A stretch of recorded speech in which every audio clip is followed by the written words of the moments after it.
भगवद गीता इन हिंदी अध्याय 15 पुरुषोत्तम योग श्लोक नंबर 1।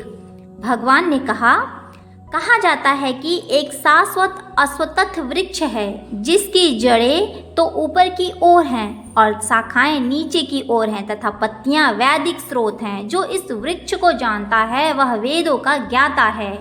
तात्पर्य: भक्ति योग की महत्ता की विवेचना के बाद यह पूछा जा सकता है कि वेदों का प्रयोजन क्या है। इस अध्याय में बताया गया है कि वैदिक अध्ययन का प्रयोजन कृष्ण को समझना है। अतएव जो कृष्ण भावना भावित हैं, जो भक्ति में रत हैं, वह वेदों को पहले से जानते हैं। इस भौतिक जगत के बंधन की तुलना अश्वत्थ के वृक्ष से की गई है। जो व्यक्ति सकाम कर्मों में लगा है उसके लिए इस वृक्ष का कोई अंत नहीं है। वह एक शाखा से दूसरी में और दूसरी से तीसरी में घूमता रहता है। इस जगत रूपी वृक्ष का कोई अंत नहीं है और जो इस वृक्ष में आसक्त है उसकी मुक्ति की भी कोई संभावना नहीं है। वैदिक स्रोत जो आत्मोन्नति के लिए है वे ही इस वृक्ष के पत्ते हैं। इस वृक्ष की जड़ें ऊपर की ओर बढ़ती हैं क्योंकि वे इस ब्रह्मांड के सर्वोच्च लोक से प्रारंभ होती हैं जहाँ पर ब्रह्म स्थित है। यदि कोई इस मोह रूपी अविनाशी वृक्ष को समझ लेता है तो वह इससे बाहर निकल जाता है। श्लोक नंबर 2। इस वृक्ष की शाखाएं ऊपर तथा नीचे फैली हुई हैं और व्यक्ति के 3 गुणों द्वारा पोषित हैं। इसकी टहनियाँ इंद्रिय विषय हैं। इस वृक्ष की जड़ें नीचे की ओर भी जाती हैं जो मानव समाज के सकाम कर्मों से बंधी हुई हैं। तात्पर्य: अश्वत्थ वृक्ष की यहाँ और भी व्याख्या की गई है। इसकी शाखाएं चतुर्दिक फैली हुई हैं। निचले भाग में जीवों की विभिन्न योनियां हैं यथा मनुष्य, पशु, घोड़े, गाय, कुत्ते, बिल्लियां आदि। ये सभी वृक्ष की शाखाओं के निचले भाग में स्थित हैं। लेकिन ऊपरी भाग में जीवों की उच्च योनियां हैं यथा देव, गंधर्व तथा अन्य बहुत सी उच्चतर योनियां। जिस प्रकार सामान्य वृक्ष का पोषण जल से होता है उसी प्रकार यह वृक्ष प्रकृति के 3 गुणों द्वारा पोषित है। कभी कभी हम देखते हैं कि जलाभाव से कोई भूखंड वीरान हो जाता है तो कोई खंड लहलहाता है। इसी प्रकार जहाँ प्रकृति के किसी विशेष गुणों का अनुपातित आधिक्य होता है वहाँ उसी के अनुरूप जीवों की योनियां प्रकट होती हैं। श्लोक नंबर 3 और 4। इस वृक्ष के वास्तविक स्वरूप का अनुभव इस जगत में नहीं किया जा सकता। कोई भी यह नहीं समझ सकता कि इसका आदि कहाँ है और अंत कहाँ है या इसका आधार कहाँ है। लेकिन मनुष्य को चाहिए कि इस मूल वृक्ष वाले को विरक्ति के शस्त्र से काट गिराए। तब तक पश्चात उसे ऐसे स्थान की खोज करनी चाहिए जहाँ जाकर लौटना न पड़े और जहाँ उस भगवान की शरण ग्रहण कर ली जाए जिससे अनादिकाल से प्रत्येक वस्तु का सूत्रपात तथा विस्तार होता आया है। तात्पर्य: अब यह स्पष्ट कह दिया गया है कि इस अश्वत्थ वृक्ष के वास्तविक स्वरूप को इस भौतिक जगत में नहीं समझा जा सकता। चूँकि इसकी जड़ें ऊपर की ओर हैं अतः वास्तविक वृक्ष का विस्तार विरुद्ध दिशा में होता है। जब वृक्ष के भौतिक विस्तार में कोई फंसा जाता है तो उसे न तो यह पता चल पाता है कि यह कितनी दूरी तक फैला है और न वह इस वृक्ष के शुभारंभ को ही देख पाता है। फिर भी मनुष्य को कारण की खोज करनी ही होती है। मैं अमूक पिता का पुत्र हूँ जो अमूक का पुत्र है आदि। इस प्रकार अनुसंधान करने से मनुष्य को ब्रह्म प्राप्त होते हैं जिन्हें गर्भोदक्षाई विष्णु से उत्पन्न किया जाता है। इस प्रकार अनंत भगवान तक पहुंचा जा सकता है जहां सारी गवेषणा का अंत हो जाता है। श्लोक नंबर 5। जो झूठी प्रतिष्ठा, मोह तथा कुसंगति से मुक्त हैं, जो शाश्वत तत्व को समझते हैं, जिन्होंने भौतिक काम को नष्ट कर दिया है, जो सुख तथा दुख के द्वंद्व से मुक्त हैं और जो मोहरहित होकर परम पुरुष के शरणागत होना चाहते हैं वे उस शाश्वत राज्य को प्राप्त कर सकते हैं। तात्पर्य: यहाँ पर शरणागति का अत्यंत सुंदर वर्णन हुआ है। जिसके लिए जिस प्रथम योग्यता की आवश्यकता है वह मिथ्या अहंकार से मोहित न होना। चूँकि बद्धजीव अपने को प्रकृति का स्वामी मानकर गर्वित रहता है अतएव उसके लिए भगवान के शरण में जाना कठिन होता है। उसे वास्तविक ज्ञान के अनुशीलन द्वारा यह जानना चाहिए कि वह प्रकृति का स्वामी नहीं है, उसका स्वामी तो परमेश्वर है। जब मनुष्य अहंकार के मुंह से मुक्त हो जाता है तो तभी शरणागत की प्रक्रिया प्रारंभ हो सकती है। जो व्यक्ति इस संसार में सदैव सम्मान की आशा रखता है उसके लिए भगवान के शरणागत होना कठिन है। अहंकार तो मोह के कारण होता है। श्लोक नंबर 6। वह मेरा परम धाम न तो सूर्य या चंद्र के द्वारा प्रकाशित होता है और न अग्नि या बिजली से। जो लोग वहां पहुंच जाते हैं वे इस भौतिक जगत में फिर से लौटकर नहीं आते। तात्पर्य, यहाँ पर आध्यात्मिक जगत अर्थात भगवान कृष्ण के धाम का वर्णन हुआ है, जिसे कृष्णलोक या गोलोक वृंदावन कहा जाता है। चिन्मय आकाश में न तो सूर्य प्रकाश की आवश्यकता होती है न चंद्र प्रकाश की अथवा अग्नि या बिजली को, क्योंकि सारे लोग स्वयं प्रकाशित हैं। इस ब्रह्मांड में केवल एक लोक सूर्य ऐसा है जो स्वयं प्रकाशित है, लेकिन आध्यात्मिक आकाश में सभी लोग स्वयं प्रकाशित हैं। उन समस्त लोगों के चमचमाते तेज से चमकीला आकाश बनता है, जिसे ब्रह्मज्योति कहते हैं। वस्तुतः यह तेज कृष्णलोक गोलोक वृंदावन से ही निकलता है। इस तेज का एक अंश महत्व तत्व अर्थात भौतिक जगत के आच्छादित रहता है। इसके अतिरिक्त ज्योतिर्मय आकाश का अधिकांश भाग तो आध्यात्मिक लोकों से पूर्ण है, जिन्हें वैकुंठ कहा जाता है और जिनमें से गोलोक वृंदावन प्रमुख है। श्लोक नंबर 7। इस बुद्ध जगत में सारे जीव मेरे शाश्वत अंश हैं। बद्ध जीवन के कारण वे 6 इंद्रियों से घोर संघर्ष कर रहे हैं, जिनमें मन भी सम्मिलित है। तात्पर्य, इस श्लोक में जीव का स्पष्ट स्वरूप है। जीव परमेश्वर का सनातन रूप से सूक्ष्म अंश है। ऐसा नहीं है कि बद्ध जीवन में एक अविष्ट धारणा करता है और मुक्त अवस्था में वह परमेश्वर से एकाकार हो जाता है। वह सनातन का अंश रूप है। यहाँ पर स्पष्टतः सनातन कहा गया है। वेद वचन के अनुसार परमेश्वर अपने आप को असंख्य रूपों में प्रकट करके विस्तार करते हैं, जिसमें से व्यक्तिगत विस्तार कहलाते हैं और गौण विस्तार जीव कहलाते हैं। दूसरे शब्दों में विष्णु तत्व निजी विस्तार और जीव विभिन्नांश अंश है। अपने श्वास द्वारा वे भगवान राम, नृसिंहदेव, विष्णुमूर्ति तथा वैकुंठ लोक के प्रधान देव के रूप में प्रकट होते हैं। श्लोक नंबर 8। इस संसार में जो अपनी देहात्म बुद्धि को एक शरीर से दूसरे शरीर में उसी तरह ले जाता है जिस तरह वायु सुगंध को ले जाता है, इस प्रकार वह एक शरीर धारण करता है और फिर इसे त्याग कर दूसरा शरीर धारण करता है। तात्पर्य, यहाँ पर जीव को ईश्वर अर्थात अपने शरीर का नियामक कहा गया है। यदि वह चाहे तो अपने शरीर को त्याग कर उच्चतर योनि में जा सकता है और चाहे तो निम्न योनि में जा सकता है। इस विषय में उसे थोड़ी स्वतंत्रता प्राप्त है। शरीर में जो परिवर्तन होता है वह उस पर निर्भर करता है। मृत्यु के समय वह जैसी चेतना बनाए रखता है वही उसे दूसरे शरीर तक ले जाती है। यदि वह कुत्ते या बिल्ली जैसी चेतना बनाता है तो उसे कुत्ती या बिल्ली का शरीर प्राप्त होता है। यदि वह अपनी चेतना दैवी गुणों में स्थित करता है तो उसे देवता का स्वरूप प्राप्त होता है। श्लोक नंबर 9। इस प्रकार दूसरा स्थूल शरीर धारण करके जीव विशेष प्रकार का कान, आँख, नाक, जीभ तथा स्पर्श इंद्रिय प्राप्त करता है, जो मन के चारों ओर सपुंजित है। इस प्रकार वह इंद्रिय विषयों के एक विशिष्ट समुच्चय का भोग करता है। तात्पर्य, दूसरे शब्दों में यदि जीव अपनी चेतना को कुत्ते तथा बिल्लियों के गुणों जैसा बना देता है तो उसे अगले जन्म में कुत्ते या बिल्ली का शरीर प्राप्त होता है, जिसका वह भोग करता है। चेतना मूलतः जल के समान विमल होती है, लेकिन यदि हम जल में रंग मिला देते हैं तो उसका रंग बदल जाता है। इसी प्रकार से चेतना भी शुद्ध है, क्योंकि आत्मा शुद्ध है, लेकिन भौतिक गुणों की संगति के अनुसार चेतना बदल जाती है। वास्तविक चेतना तो कृष्ण भावनामृत है। अतः जब कोई कृष्ण भावनामृत में स्थित होता है तो वह शुद्धतर जीवन बिताता है, लेकिन यदि उसकी चेतना किसी भौतिक प्रवृत्ति में मिश्रित हो जाती है तो अगले जीवन में उसे वैसा ही शरीर मिलता है। यह आवश्यक नहीं है कि उसे पुनः मनुष्य शरीर प्राप्त हो।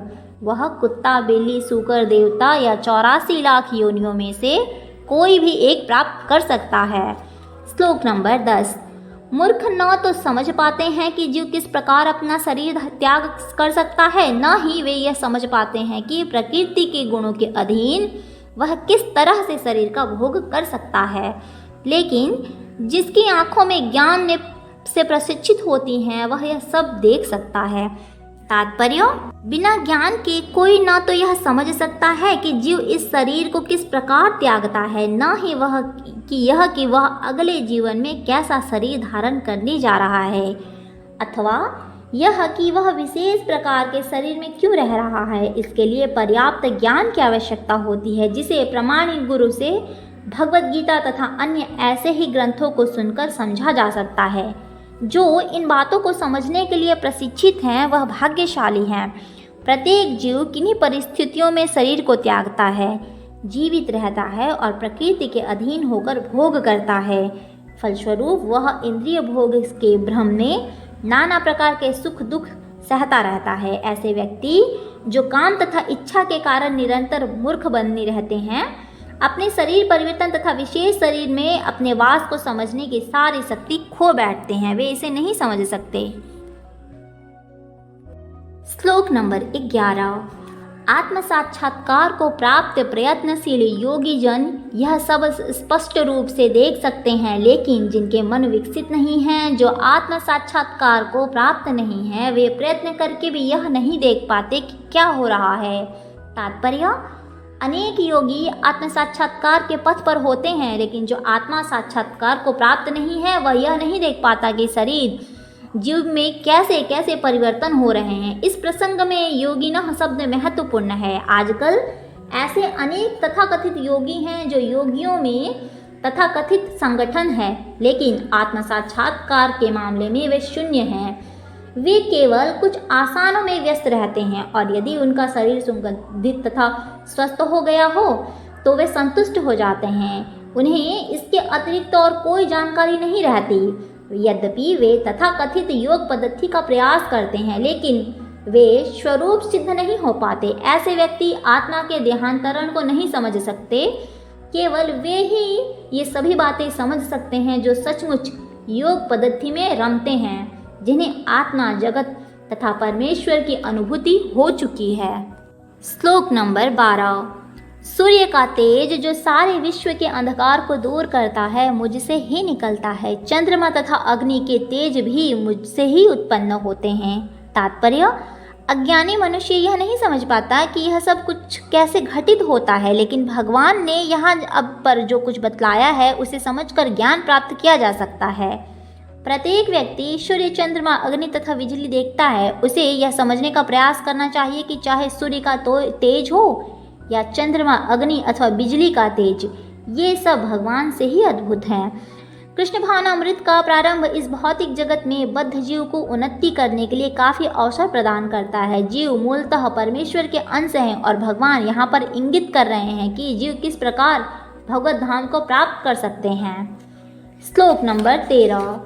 मैं प्रत्येक लोक में प्रवेश करता हूँ। मेरी शक्ति से सारे लोग अपनी कक्षा में स्थित रहते हैं। मैं चंद्रमा बनकर समस्त वनस्पतियों को जीवन रस प्रदान करता हूँ। तात्पर्य, ऐसा ज्ञात है कि सारे लोग केवल भगवान की शक्ति से वायु में तैर रहे हैं। प्रत्येक अणु, प्रत्येक लोक तथा प्रत्येक जीव में प्रवेश कर रहे हैं। इसकी विवेचना ब्रह्म संहिता में की गई है। उसमें कहा जाता है कि परमेश्वर का एक अंश परमात्मा लोकों में, ब्रह्मांड में, जीव में तथा अणु तक में प्रवेश करता है। अतएव उनके प्रवेश करने से प्रत्येक वस्तु ठीक से दिखती है। जब आत्मा होता है तो मनुष्य जीवित पानी में तैर सकता है, लेकिन जब जीवित स्फुलिंग इस देह से निकल जाता है तो वह शरीर मृत हो जाता है और शरीर डूब जाता है।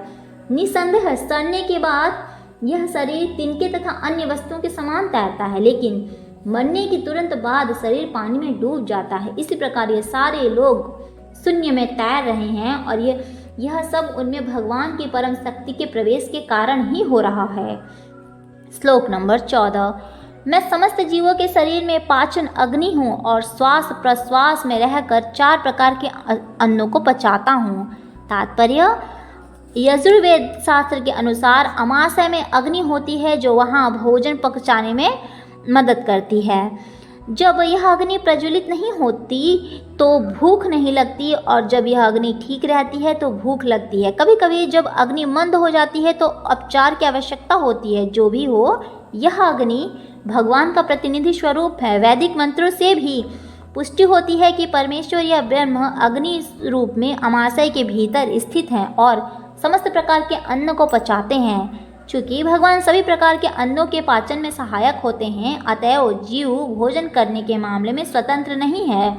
जब तक परमेश्वर पाचन में उसकी सहायता नहीं करते तब तक खाने की कोई संभावना नहीं है। इस प्रकार भगवान ही अन्न को उत्पन्न करते हैं और वे ही पचाते हैं, और उनकी कृपा से ही हम जीवन का आनंद उठाते हैं। श्लोक नंबर 15। मैं प्रत्येक जीव के हृदय में आसीन हूँ और मुझसे ही स्मृति, ज्ञान तथा स्मृति होती है। मैं ही वेदों के द्वारा जानने योग्य हूँ। निस्संदेह मैं वेदांत का संकलन करता तथा समस्त वेदों को जानने वाला हूँ। तात्पर्य: परमेश्वर परमात्मा रूप में प्रत्येक जीव के हृदय में स्थित है और उन्हीं के कारण सारे कर्म प्रतीत होते हैं। जीव अपने विगत जीवन की सारी बातें भूल जाता है, लेकिन उसे परमेश्वर के निर्देशानुसार कार्य करना होता है, जो उसके सारे कर्मों का साक्षी है। अतएव वह अपने विगत कर्मों के अनुसार कार्य करना प्रारंभ करता है। इसके लिए आवश्यक ज्ञान तथा स्मृति उसे प्रदान की जाती है, लेकिन वह विगत जीवन के विषय में भूलता रहता है। इस प्रकार भगवान न केवल सर्वव्यापी हैं, अपितु वे प्रत्येक हृदय में अंतर्यामी भी हैं। श्लोक नंबर 16। जीव दो प्रकार के हैं, च्युत तथा अच्युत। भौतिक जगत में प्रत्येक जीव च्युत होता है और आध्यात्मिक जगत में प्रत्येक जीव अच्युत कहलाता है। तात्पर्य: जैसा कि पहले बताया जा चुका है कि भगवान ने अपने व्यासदेव अवतार में ब्रह्मसूत्र का संकलन किया। भगवान ने यहाँ पर वेदांत सूत्र की विषय वस्तु का सार संक्षेप दिया है। उनका कहना है कि जीव जितनी संख्या अनंत हैं, दो श्रेणियों में विभाजित किए जा सकते हैं, च्युत तथा अच्युत। जीव भगवान के सनातन पृथ्वी की कृत अंश हैं। उसका संसर्ग भौतिक जगत से होता है। जो भी जीव भूत कहलाते हैं, यहाँ पर क्षरम सर्वाणि भूतानि पद प्रयुक्त होता है, जिसका अर्थ है कि जीव च्युत है। लेकिन जो जीव परमेश्वर के एकत्व स्थापित लेते हैं वे अच्युत कहलाते हैं। एक तत्व का अर्थ यह नहीं है कि उनकी अपनी निजी सत्ता नहीं है, बल्कि यह कि दोनों में भिन्नता नहीं है। वे सब सूजन के प्रयोजन से मानते हैं। श्लोक नंबर 17। इन दोनों के अतिरिक्त एक परम पुरुष परमात्मा है जो साक्षात अविनाशी भगवान है और जो तीनों लोकों में प्रवेश करके उनका पालन कर रहे हैं। तात्पर्य: इस श्लोक का भाव कठोपनिषद तथा श्वेताश्वर उपनिषद में अत्यंत सुंदर ढंग से व्यक्त हुआ है। वहाँ यह कहा गया है कि असंख्य जीवों के निवंता, जिनमें से कुछ बद्ध हैं और कुछ मुक्त हैं, एक परम पुरुष हैं जो परमात्मा हैं। उपनिषद का श्लोक इस प्रकार है। सारांश यह है कि बद्ध तथा मुक्त दोनों प्रकार के जीवों में से एक परम पुरुष भगवान होता है, जो उन सब का पालन करता है और उन्हें अपने कर्मों का अनुसार भोग सुविधा प्रदान करता है। वह भगवान परमात्मा के रूप में सबके हृदय में स्थित है। जो बुद्धिमान व्यक्ति उन्हें समझ सकता है वही शांति पूर्ण लाभ करता है, अन्य कोई नहीं। श्लोक नंबर 18। चूँकि मैं क्षर तथा अक्षर दोनों के परे हूँ और चूँकि मैं सर्वश्रेष्ठ हूँ, अतएव मैं इस जगत में तथा वेदों में परम पुरुष के रूप में विख्यात हूँ। तात्पर्य: भगवान कृष्ण से बढ़कर कोई नहीं है, न तो बद्ध जीव न मुक्त जीव, अतएव वे पुरुषोत्तम हैं। अब यह स्पष्ट हो चुका है कि जीव यथा भगवान व्यष्टि हैं। अंतर इतना है कि जीव चाहे बद्ध अवस्था में रहे या मुक्त अवस्था में, वह शक्ति में भगवान की अकल्पनीय शक्तियों से बढ़कर नहीं हो सकता। यह सोचना गलत है कि भगवान तथा जीव समान स्तर पर हैं या सब प्रकार से एक समान हैं। उनके व्यक्तियों में सदैव श्रेष्ठता तथा निम्नता बनी रहती है। उत्तम शब्द अत्यंत सार्थक है। भगवान से बढ़कर कोई नहीं है। लोके शब्द पौरुष आगम में के लिए आया है, जैसा कि नीरू की कोश में पुष्टि की गई है। वेदों का प्रयोजन स्मृति शास्त्रों में विवेचित है। भगवान के अंतर्यामी परमात्मा स्वरूप का भी वेदों में वर्णन हुआ है। शरीर से निकलकर परम आत्मा का प्रवेश निराकार ब्रह्म ज्योति में होता है, तब वे अपने इस आध्यात्मिक स्वरूप में बने रहते हैं। यह परम आत्मा ही परम पुरुष कहलाता है। इसका अर्थ यह हुआ कि परम पुरुष अपना आध्यात्मिक तेज प्रकट तथा प्रसारित करते रहते हैं और यही चरम प्रकाश है। उस परम पुरुष का एक स्वरूप है अंतर्यामी परमात्मा। भगवान सत्यवती तथा पराशर के पुत्र रूप में अवतार ग्रहण कर व्यासदेव के रूप में वैदिक ज्ञान की व्याख्या करते हैं। श्लोक नंबर 19। जो कोई भी मुझे संशय रहित होकर पुरुषोत्तम भगवान के रूप में जानता है, वह सब कुछ जानने वाला है। अतएव हे भरतपुत्र, वह व्यक्ति मेरी पुण्य भक्ति में रत होता है। तात्पर्य: जीव तथा भगवान की स्वाभाविक स्थिति के विषय में अनेक दार्शनिक उपारोप करते हैं। इस श्लोक में भगवान स्पष्ट बताते हैं कि जो भगवान कृष्ण के परम पुरुष के रूप में जानता है, वह सारी वस्तुओं का ज्ञाता है। अपुण्य ज्ञाता परम सत्य के विषय में केवल चिंतन करता जाता है, जबकि पुण्य ज्ञाता समय का अपव्यय किए बिना सीधे कृष्ण भावनामृत में लग जाता है, अर्थात भगवान की भक्ति करने लगता है। संपूर्ण भगवद गीता में पग पग पर इस तथ्य पर बल दिया गया है कि फिर भी भगवद गीता के ऐसे अनेक कट्टर भाष्यकार हैं जो परमेश्वर तथा जीव को एक ही मानते हैं। वैदिक ज्ञान श्रुति कहलाता है, जिसका अर्थ है श्रवण करके सीखना। वास्तव में वैदिक सूचना कृष्ण तथा उनके प्रतिनिधियों जैसे अधिकारियों से ग्रहण करनी चाहिए। यहाँ कृष्ण ने हर वस्तु का अंतर सुंदर ढंग से बताया है। अतएव इसे स्रोत से सुनना चाहिए, लेकिन केवल शुक्रों की तरह सुनना पर्याप्त नहीं है। मनुष्य को चाहिए कि आधिकारिक से समझे, ऐसा नहीं कि केवल शुष्क चिंतन ही करता रहे। मनुष्य को विनीत भाव से भगवद गीता सुनना चाहिए कि सारे जीव सदैव भगवान के अधीन हैं। जो भी इसे समझ लेता है, वही श्री कृष्ण के कथनानुसार वेदों के प्रयोजन को समझता है, अन्य कोई नहीं समझता। श्लोक नंबर 20। हे अनघ, यह वैदिक शास्त्रों का सर्वाधिक गुप्त अंश है जिसे मैंने अब प्रकट किया है। जो कोई इसे समझता है वह बुद्धिमान हो जाएगा और उसके प्रयास पूर्ण होंगे। तात्पर्य: भगवान ने यहाँ स्पष्ट किया है कि यही सारे शास्त्रों का सार है और भगवान ने इसे जिस रूप में कहा है उसे उसी रूप में समझना चाहिए। इस तरह मनुष्य बुद्धिमान तथा दिव्य ज्ञान में पूर्ण हो जाएगा। दूसरे शब्दों में, भगवान ने इस दर्शन को समझने तथा उनकी दिव्य सेवा में प्रवृत्त होने से प्रत्येक व्यक्ति के प्रकृति गुणों के समस्त संकल्प से मुक्त हो सकता है। भक्ति आध्यात्मिक ज्ञान की एक विधि है। जहाँ भी भक्ति होती है वहाँ भौतिक कल्मश नहीं रह सकता। भगवत भक्ति तथा भगवान स्वयं एक हैं, क्योंकि दोनों आध्यात्मिक हैं। भक्ति परमेश्वर की अंतरंग शक्ति के भीतर होती है। भगवान सूर्य के समान हैं और अज्ञान अंधकार है। जहाँ सूर्य विद्यमान है वह अंधकार का प्रश्न ही नहीं उठता। अतएव जब भी प्रामाणिक गुरु के मार्गदर्शन के अंतर्गत भक्ति की जाती है तो अज्ञान का प्रश्न ही नहीं उठता। शुद्ध भक्तों की संगति में रहकर पुण्य कृष्ण भावनामृत में भक्ति करते हुए कुछ बातों को बिल्कुल ही दूर कर देना चाहिए। सबसे महत्वपूर्ण बात जिस पर विजय पानी चाहिए वह है हृदय की दुर्बलता। पहला पतन प्रकृति पर प्रभुत्व जताने की इच्छा के कारण होता है। इस तरह मनुष्य भगवान की दिव्य प्रेम भक्ति को त्याग देता है। दूसरी हृदय की दुर्बलता है। जिस प्रकार कोई अधिक प्रभुत्व जताने की इच्छा करता है वह भौतिक पदार्थ के स्वामित्व के प्रति आसक्त हो जाता है। इस संसार की सारी समस्याएं इसी दुर्बलताओं के कारण हैं।